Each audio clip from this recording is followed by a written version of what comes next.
नमस्कार दोस्तों, आज की खबर ऐसी है जिसने पूरे वैश्विक राजनीति और अर्थव्यवस्था के नक्शे पर हलचल मचा दी है। जब भारत और यूरोपीय संघ के बीच ऐतिहासिक मुक्त व्यापार समझौते पर दस्तखत हुए तो दिल्ली से लेकर ब्रुसेल्स तक जश्न का माहौल था।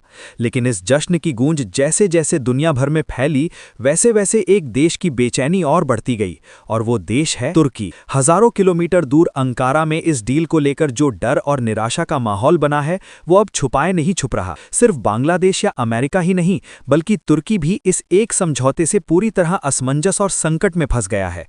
तुर्की का मीडिया इस वक्त गुस्से से भरा हुआ है और खुले तौर पर अपनी सरकार के साथ साथ यूरोपीय संघ पर भी सवालिया निशान लगा रहा है। वहां के प्रमुख अखबार और न्यूज पोर्टल्स लगातार इस व्यापारिक डील को तुर्की के अस्तित्व के लिए खतरे के रूप में पेश कर रहे हैं। असली सवाल यही है कि आखिर भारत और यूरोप की इस बढ़ती साझेदारी से तुर्की इतना घबराया हुआ और असहज क्यों हो गया है। चलिए इस पूरी कहानी को परत दर परत खोलते हैं और समझते हैं कि क्यों ये डील तुर्की के लिए इतनी बड़ी मुसीबत बनकर आई है। जिस समझौते को आज पूरी दुनिया mother of all trade deals कह रही है, वो भारत और यूरोप दोनों के लिए जीत का जश्न मनाने का मौका बन चुका है। लेकिन इसी खुशी के बीच एक ऐसा देश है जिसकी परेशानी अब सामने आ रही है, और वो है तुर्की। अब जरा इस डील की असली ताकत को समझिए। इस भारत यूरोपीय संघ मुक्त व्यापार समझौते के तहत यूरोपीय संघ के उत्पादों को भारत में अब तक की सबसे बड़ी शुल्क छूट मिलने वाली है। विशेषज्ञों का मानना है कि 2032 तक यूरोपीय संघ का भारत को निर्यात लगभग 2 गुना हो जाएगा। वहीं दूसरी ओर यूरोपीय संघ भारत से आने वाले सामान पर टैक्स को 3.8% से घटाकर लगभग 0.1% करने जा रहा है। मतलब साफ है कि भारत और यूरोप का व्यापारिक रिश्ता अब बिल्कुल नए और शक्तिशाली स्तर पर पहुंच चुका है। लेकिन ठीक यहीं से तुर्की की असली परेशानी की शुरुआत होती है। क्यों? क्योंकि इसकी जड़ में है 1996 में किया गया एक पुराना और बेहद जटिल समझौता, जो आज तुर्की की गर्दन पर फांस बन चुका है। तुर्की ने 1996 में यूरोपीय संघ के साथ कस्टम यूनियन अग्रीमेंट यानी सीमा शुल्क संघ समझौता साइन किया था। इस विशेष और अनोखे समझौते के तहत जब भी यूरोपीय संघ किसी तीसरे देश के साथ मुक्त व्यापार समझौता करता है, तो उस देश का सामान यूरोप के रास्ते बिना किसी सीमा शुल्क के सीधे तुर्की के बाजार में घुस सकता है। लेकिन सबसे बड़ी मुसीबत यहां है कि तुर्की को बदले में उस देश से वैसी ही छूट या सुविधा नहीं मिलती। ये पूरी तरह से एक तरफा व्यवस्था है, जहां तुर्की हर बार हारने वाली टीम में खड़ा है। अब यही जटिल जाल भारत के मामले में फंस गया है, और तुर्की के लिए ये एक बड़ा झटका बनकर आया है। भारत यूरोपीय संघ मुक्त व्यापार समझौते के बाद अब भारतीय सामान यूरोप के किसी भी देश के रास्ते लगभग शुल्क मुक्त होकर तुर्की के बाजारों तक आसानी से पहुंच सकता है। लेकिन तुर्की का सामान भारत में उसी तरह की छूट या सुविधा के साथ प्रवेश नहीं कर पाएगा। यानी दोस्तों, खेल पूरी तरह एक तरफा हो चुका है। भारत फायदे में है, यूरोपीय संघ फायदे में है, और तुर्की घाटे में, गुस्से में और डर में, तीनों एक साथ। यही सबसे बड़ी और प्रमुख वजह है कि आज अंकारा में बैठे नीति निर्माताओं और व्यापारियों को ये डील सबसे ज्यादा चुभ रही है, काट रही है और गहरी परेशानी में डाल रही है। भारत यूरोपीय संघ मुक्त व्यापार समझौते को लेकर तुर्की में अब नाराजगी और आक्रोश की लहर दौड़ गई है। तुर्की का मीडिया हो या वहां के व्यापारिक हलके, हर जगह एक ही बेचैनी और घबराहट साफ तौर पर दिखाई दे रही है।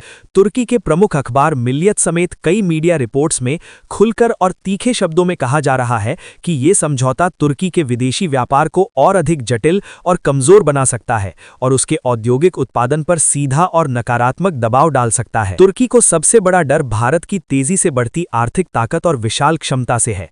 भारत की सस्ती लेकिन अत्यधिक कुशल और प्रशिक्षित श्रम शक्ति, विशाल विनिर्माण क्षमता और तेजी से बढ़ती निर्यात क्षमता तुर्की के घरेलू उद्योगों के लिए बहुत बड़ी और गंभीर चुनौती बनती दिख रही है। तुर्की को गहरी आशंका और डर है कि भारतीय उत्पाद उसके उद्योग को सीधी और कड़ी टक्कर देंगे, खासकर वस्त्र, इस्पात, रसायन, इलेक्ट्रॉनिक्स और ऑटोमोटिव क्षेत्र में, जहां उसकी बाजार हिस्सेदारी पर सीधा, गंभीर और लंबे समय तक चलने वाला असर पड़ सकता है। अब तक तुर्की को यूरोपीय आपूर्ति श्रृंखला का एक मजबूत, विश्वसनीय और भरोसेमंद खिलाड़ी माना जाता रहा है।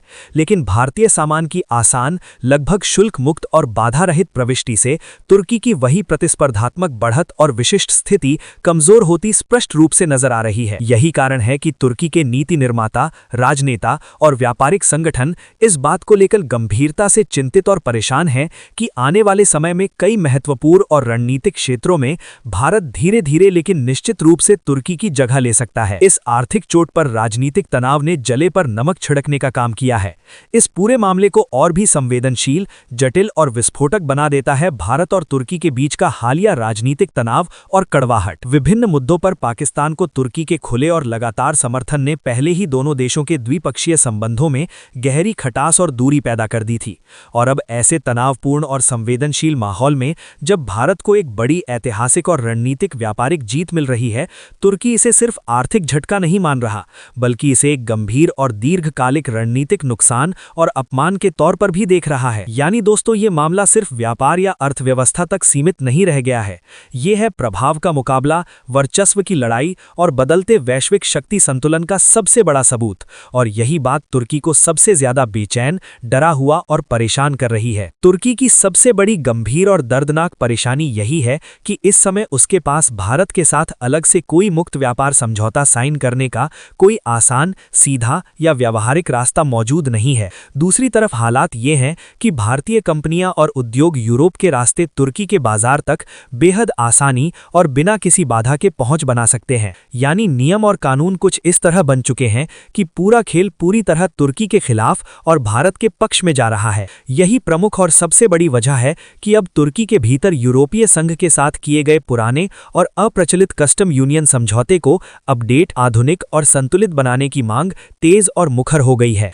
तुर्की का व्यापारिक समुदाय, व्यापार संगठन और उद्योग जगत खुलकर और आक्रामक तरीके से कह रहे हैं कि मौजूदा व्यवस्था साफ तौर पर और निर्विवाद रूप से सीमा शुल्क असमानता और अन्याय पैदा करती है। यूरोपीय संघ अपने व्यापार नियम बदलता है, नए और फायदेमंद समझौते करता है, लेकिन इन महत्वपूर्ण और दूरगामी फैसलों में न तो तुर्की से कोई सलाह ली जाती है और न ही उसे निर्णय प्रक्रिया में शामिल या सूचित किया जाता है। इसके बावजूद तुर्की को यूरोपीय संघ के नए व्यापार नियम और शर्तें अपनाने के लिए मजबूर और विवश होना पड़ता है। परिणाम ये होता है कि तुर्की से आने वाले ट्रकों पर कोटा और सीमाएं लग जाती हैं, व्यापारियों को वीजा से जुड़ी गंभीर और जटिल परेशानियों का सामना करना पड़ता है, लॉजिस्टिक लागत और परिवहन खर्च बढ़ जाते हैं और अंत में तुर्की के उत्पाद अपनी प्रतिस्पर्धी ताकत और बाजार में अपनी जगह खोने लगते हैं। तुर्की के प्रतिष्ठित और प्रभावशाली अखबार मिल्लियत की विस्तृत और गहन रिपोर्ट के मुताबिक यही कारण और यही परिस्थिति है कि यूरोपीय आपूर्ति श्रृंखला में तुर्की की स्थिति धीरे धीरे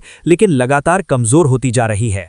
और इसी बीच भारत यूरोपीय संघ ट्रेड समझौता भारत के लिए न सिर्फ एक बड़ी और ऐतिहासिक आर्थिक जीत बनकर उभरा है, बल्कि इसे एक मजबूत, दीर्घकालिक और रणनीतिक सफलता के तौर पर भी देखा जा रहा है। वहीं तुर्की के लिए यही डील एक साफ, कड़ी और भयावह चेतावनी की तरह सामने आई है कि अगर वो अपनी रणनीति और नीतियां नहीं बदलता तो आने वाले समय में उसकी स्थिति और भी खराब हो सकती है। भारत और यूरोप की इस ऐतिहासिक और बड़ी डील की गूंज सिर्फ तुर्की में ही नहीं, बल्कि 7 समंदर पार अमेरिका तक भी सुनाई दे रही है।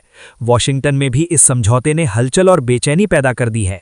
अमेरिकी ट्रेजरी सेक्रेटरी स्कॉट बेसेंट ने इस डील की तीखी और सख्त आलोचना की है और इसे अमेरिका के हितों के लिए बेहद निराशाजनक और चिंताजनक बताया है। यानी एक तीर से कई शिकार एक साथ हो रहे हैं और भारत की साख और प्रभाव दुनिया भर में बढ़ रहा है।